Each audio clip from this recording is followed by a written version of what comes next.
সত্যিকারের রাসূল আপনাকে আল্লাহ বেইজ্জত করতে পারেন না। আল্লাহ রাসূল সাল্লাল্লাহু আলাইহি ওয়াসাল্লাম দ্বীনের দাওয়াত দেওয়া শুরু করলেন। প্রথম বছর, দ্বিতীয় বছর, তৃতীয় বছর, নবুয়তের প্রথম 3টি বছর আল্লাহর রাসূল সাল্লাল্লাহু আলাইহি ওয়াসাল্লাম গোপনে গোপনে দ্বীনের দাওয়াত দেওয়া শুরু করলেন। লুকিয়ে লুকিয়ে দ্বীনের দাওয়াত দেন। খাদিজা ঈমান নিয়ে আসলেন, আবু বকর ঈমান নিয়ে আসলেন, হযরতে আলী রাদিয়াল্লাহু আনহু ঈমান নিয়ে আসলেন, মুষ্টিবদ্ধ কয়েকজন সাহাবায়ে কেরাম ঈমান নিয়ে আসলেন গোপনে গোপনে। 3 বছর চলে যাওয়ার পরে আল্লাহ পাক রব্বুল আলামিন বলেন, নবী আমার এখন আর 3 বছরের মতো লুকিয়ে লুকিয়ে দাওয়াত দেওয়ার প্রয়োজন নয়। ইয়া আইয়ুহাল মুদ্দাত্তির কুম ফাআনজির ওয়া রাব্বুকা ফাকাব্বির ওয়া সিয়াবাকা ফাতাহহির। ওগো নবীজি 3টি বছর গোপনে গোপনে দ্বীনের দাওয়াত দিয়েছেন, এখন আর গোপনে দেওয়ার সময় নয়, এখন আপনি প্রকাশ্যে গিয়ে লোকেদেরকে দ্বীনের দাওয়াত দেন। আল্লাহর নবী যখন প্রকাশ্যে দ্বীনের দাওয়াত শুরু করলেন, আবু জেহেল, আবু লাহাব, উতবা, শায়বা এইরকম বড় বড় মক্কার কাফেররা রাসূলকে পাগল, উন্মাদ বলে বিভিন্ন ধরনের গালমন্দ শুরু করে দিল। নাউযুবিল্লাহ। রাসূলকে বিভিন্ন ধরনের গালমন্দ দেওয়া শুরু করলো। এখন তো আল্লাহর রাসূল দাওয়াত দিতেছেন, কিসের দাওয়াত?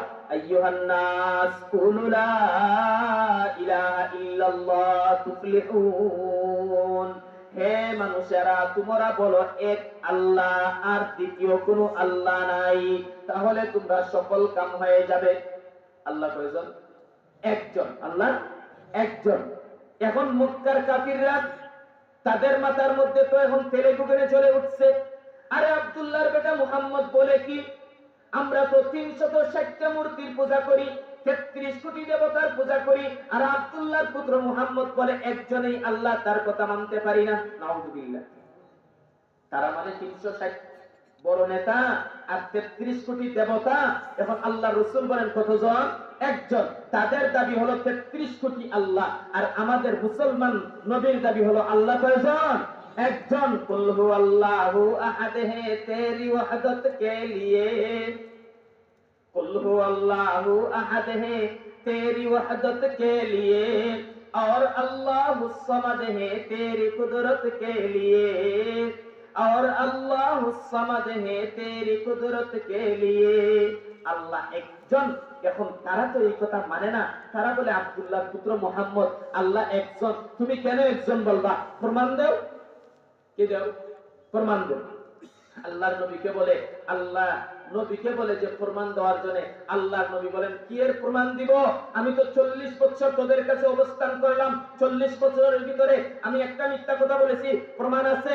বলে না, তুমি মিথ্যা কথা বলো নাই। বলে আমার কাছে আমানত রাখলে খিয়ানত করছি, প্রমাণ আছে? বলে না, তারও প্রমাণ নাই। আল্লাহর নবী তখন বললেন, আমার চরিত্রের কারণে, সত্যবাদিতার কারণে, আমানতদারির কারণে তোমরাই আমাকে উপাধি দিয়েছো আল আমিন, বিশ্বস্ত। সুতরাং আমি বিশ্বস্ত হয়ে কিভাবে মিথ্যা বলবো? সুতরাং আমি মুহাম্মদ রাসূলুল্লাহ পরিষ্কার ভাষায় 100% সত্য বলতেছি, আল্লাহ একজন, আল্লাহ একজন, আল্লাহ একজন। কথা ঠিক কিনা? এখন তারা বলে, বা আসলেই তো কথা সত্য, আসলেই তো কথা সত্য, মুহাম্মদ তো আমাদের মধ্যে কোনো মিথ্যা কথা বলে নাই, সে আল্লাহ একজন। আল্লাহ একজন, এর প্রমাণ কি? সে বলে আল্লাহর প্রমাণ কি? আবু জেহেল, আবু লাহাব বলে আল্লাহর কি প্রমাণ? কি আল্লাহ যে একজন?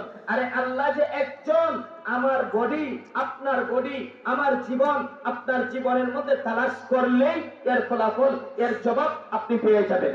আরবি এক কবি বলে, ওয়াফি কুল্লি শাইইন লাহু আয়াতুন, ওয়াফি কুল্লি শাইইন লাহু আয়াতুন তাদুল্লু আলা আন্নাহুল ওয়াহিদু,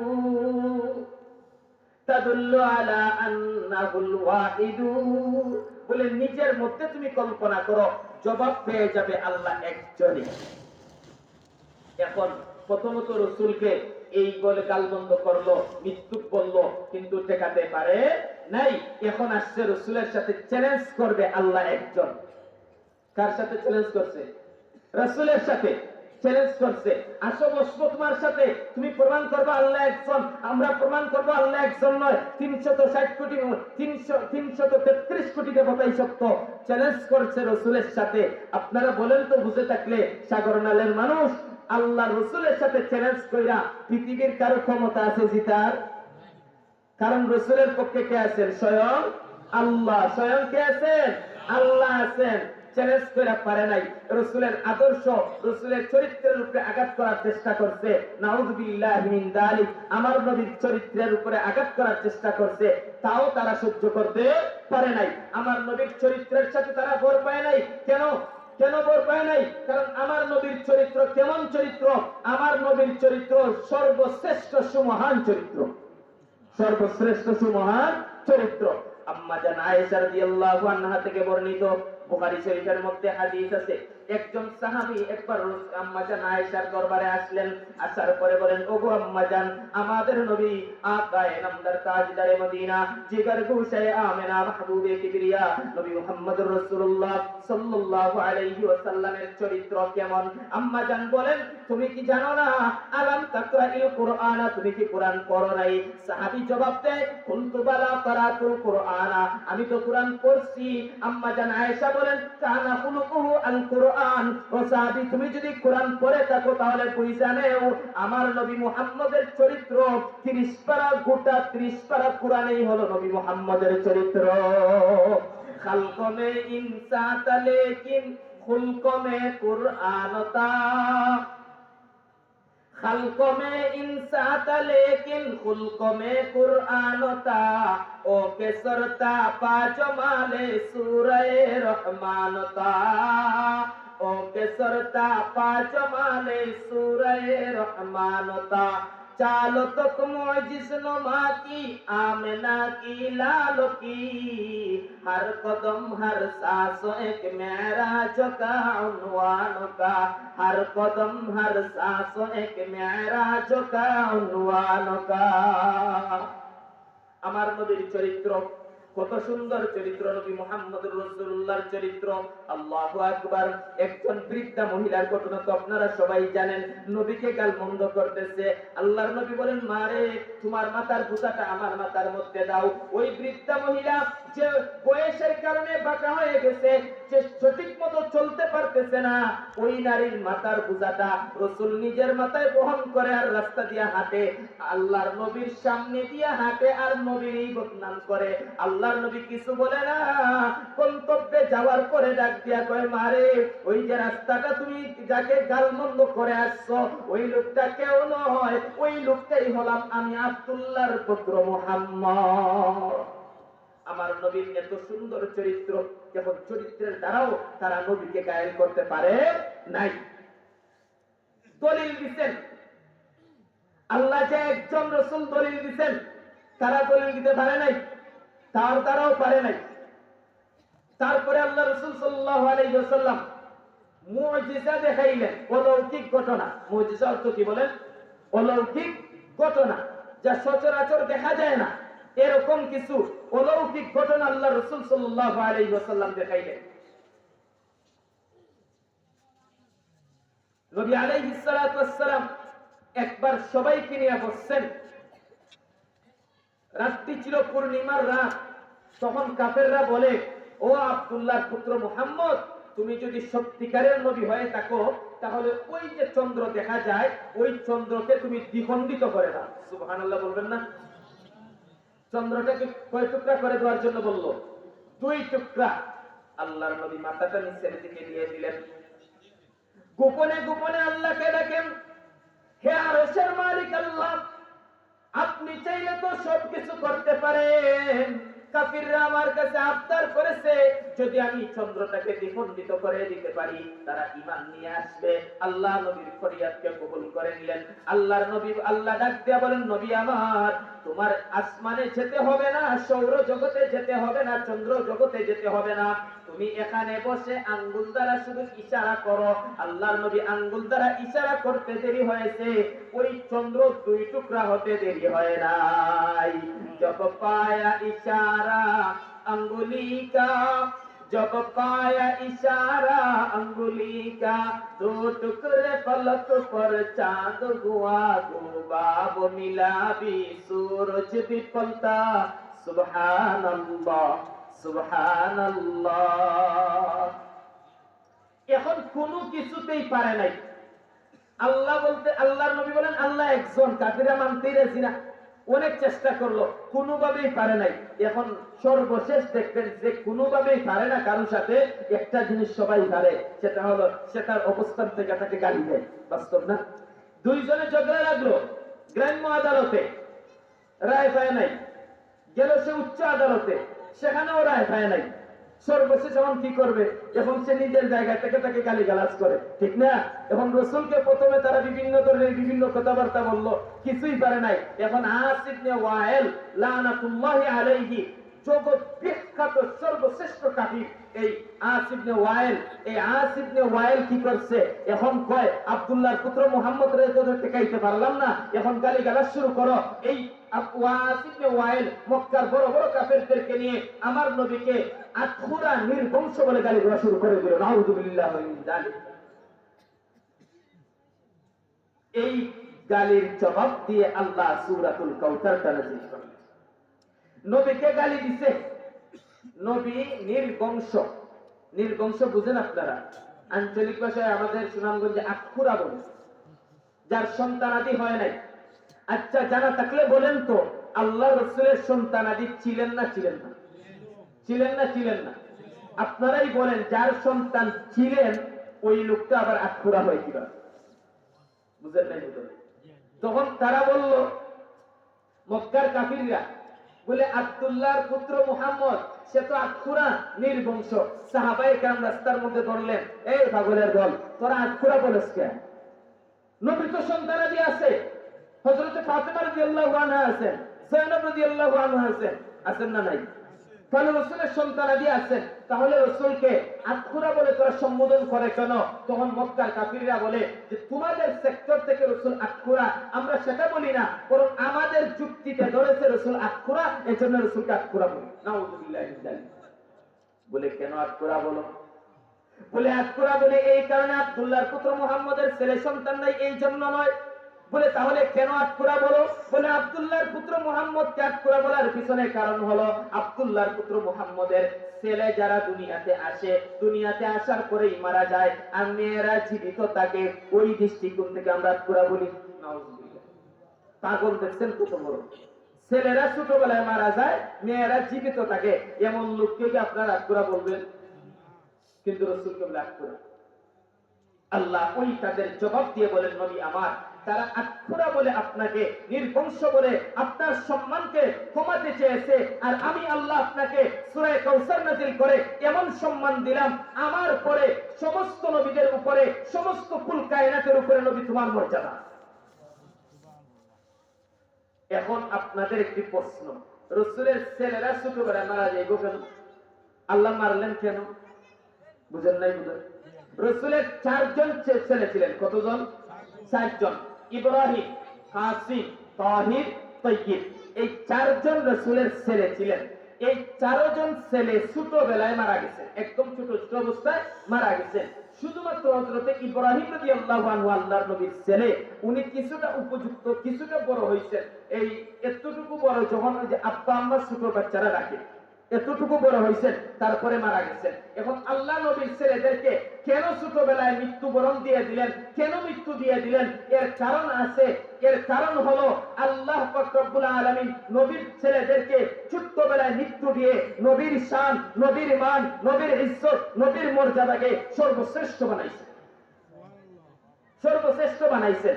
আচ্ছা বলেন, প্রধান অতিথি, প্রধান আকর্ষণ, বিশেষ অতিথি, বক্তা হিসাবে সর্ববড় কে থাকেন? প্রধান অতিথি। আর আমাদের নিয়ম কি বলেন তো? প্রধান অতিথিকে আসরের আগেই দেয় না, সর্বশেষে দেয়, সর্বশেষে। আমাদের নবী ও নবীদের প্রধান অতিথি নবী, কিন্তু সবার ঊর্ধ্বে নবী আসছেন সবার পরে, আসছেন সবার পরে। আচ্ছা এখন বলেন, নবীর ছেলেরা যদি জীবিত থাকতো তাহলে কেন নবীর সম্মান কমতো? এর কারণ হলো নবীর ছেলেরা যদি উপযুক্ত বয়সে উপনীত হইতো, যদি আল্লাহ তাদেরকে নবী না বানাইতেন তাহলে এটা নবীর সম্মান কমলো, আর যদি বানাইতেন তাতেও নবীর সম্মান কমলো না বাড়লো? কমলো। বুঝেন নাই? ঈসা, হযরতে ইব্রাহিম আলাইহিস সালাম নবী, উনার ছেলে ইসহাক নবী, উনার ছেলে ইয়াকুব নবী, উনার ছেলে ইউসুফ আলাইহিস সালাম নবী। কিন্তু আমাদের নবী দেখেন, বাবাও নবী নয়, ছেলেরা তো আর জীবিতই থাকে নাই, নবী হবে কিভাবে? তখন প্রশ্ন, ছেলেকে মৃত্যু দিয়ে নবীর সম্মান বাড়ালেন কেমনে, কিভাবে বাড়ালেন? কথাটা বুঝার আগে আমরা একটা কথা লক্ষ্য করি। হযরতে ইউসুফ আলাইহিস সালাতু ওয়াস সালাম নবী, উনার বাবা ইয়াকুব নবী, উনার বাবা ইসহাক নবী, উনার বাবা ইব্রাহিম আলাইহিস সালামও নবী। এখন নবীর ঘরের নবী, জিজ্ঞাসা করি আমি আপনাদেরকে, নবীর ছেলে যদি নবী হয় তাহলে নবী কি প্রথম নবী থাকেন না ছেলে, নবী কি শেষ নবী থাকেন না ছেলে শেষ নবী হবে? ছেলে শেষ নবী হবে। আমাদের নবী সর্বশ্রেষ্ঠ নবী, বলেন আমাদের নবী এবং সর্বশেষ। আমাদের নবীর পরে নতুন আর কোনো কি আসবেন না, নবী আসবেন না, কোন নবী আসবেন না। আমাদের নবী সর্বশেষ নবী। আল্লাহ আমাদের নবীকে দিয়া নবুয়তের দরওয়াজাকে চিরকালের জন্য বন্ধ করে রাখছেন। নতুন কোন নবী আসবেন না। নবী আসবেন কথা সত্য, কিন্তু নতুন নবী আসবেন না। মাসলা বুঝবেন ভালো করে। বলেন নবী আসবেন, বলেন, কিন্তু নতুন নবী আসবেন না। কোন নবী আসবেন বলতে পারবেন কেউ? ঈসা আলাইহিস সালাম, মাশাআল্লাহ, ঈসা আলাইহিস সালাতু ওয়াস সালাম আসবেন। বুঝে থাকলে বলুন, নবী হিসাবে আসবেন না আমাদের উম্মত, আমাদের নবীর উম্মত হিসাবে আসবেন? উম্মত হিসাবে আসবেন।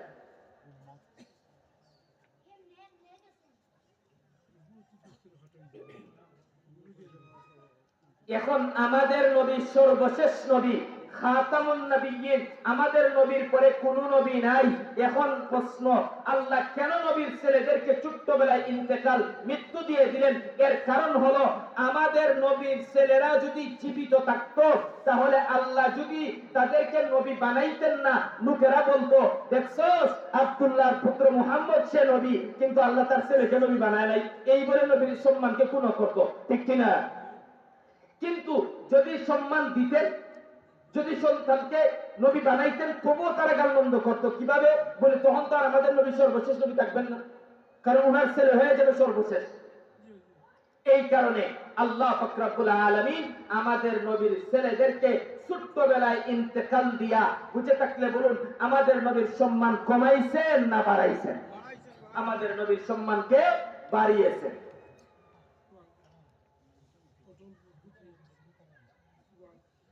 আমাদের নবীর সম্মানকে বাড়িয়েছে। আমাদের নবী সর্বশেষ নবী, এই কথাটা বোঝানোর জন্যই আল্লাহ পাক রব্বুল আলামিন আমাদের নবীর ছোট্ট ছোট্ট ছেলেদেরকে ছোট্ট ছোট্ট অবস্থাতেই ইন্তেকাল দিয়ে দিচ্ছেন। কেন দিলেন তার জবাব আল্লাহ পাক রব্বুল আলামিন আরেক সূরার আরেক আয়াতের মধ্যে দেন, মা কানা মুহাম্মাদুন আবা আহাদিন মিন রিজালিকুম ওয়ালাকিন রাসূলুল্লাহি ওয়া খাতামান নবিয়্যিন। আল্লাহ পাক রব্বুল আলামিন বলেন, দুনিয়ার মানুষেরা আমার নবী মুহাম্মদ তোমাদের উপযুক্ত কোন পুরুষের পিতা নন। উপযুক্ত কোন পুরুষের কি নন? পিতা নন।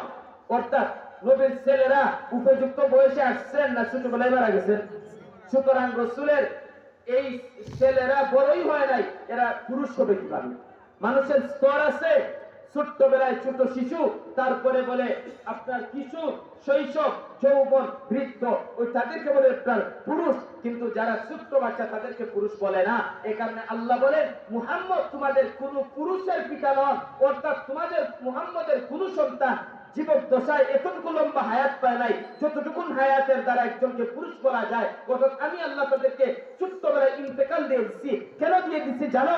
এর কারণ হলো আমার নবী সর্বশেষ নবী, আমার নবী সর্বশ্রেষ্ঠ নবী, আমার নবীর সম্মান সবচেয়ে বেশি। এই সম্মানটাকে অটুট রাখার জন্য, শ্রেষ্ঠত্বের মর্যাদা ঠিক রাখার জন্য আমি আল্লাহ পাক রব্বুল আলামিন আমি নবী মুহাম্মদ সাল্লাল্লাহু আলাইহি ওয়াসাল্লামের বাচ্চাদেরকে ছোট্টবেলায় ইন্তেকাল দিয়ে দিচ্ছি, যাতে করে আমার নবী মুহাম্মদের সম্মান, আমার নবী মুহাম্মদের ইজ্জত, আমার নবী মুহাম্মদের শান আর শৌকত পৃথিবীর সর্বশ্রেষ্ঠ সম্মানের অধিকারী হতে পারে। আমাদের নবী সর্বশেষ নবী, আমাদের নবী সর্বশেষ নবী। আমাদের নবীর পরে কোন নবী আসবেন না। আমাদের নবীর পরে নতুন কোন নবী আসবেন? আসবেন না। খতমুল আম্বিয়া হাম রক্কে সে বাকি নবী মানত, খতমুল আম্বিয়া হাম রক্কে সে বাকি নবী মানত, বউজাতে মুকদ্দাস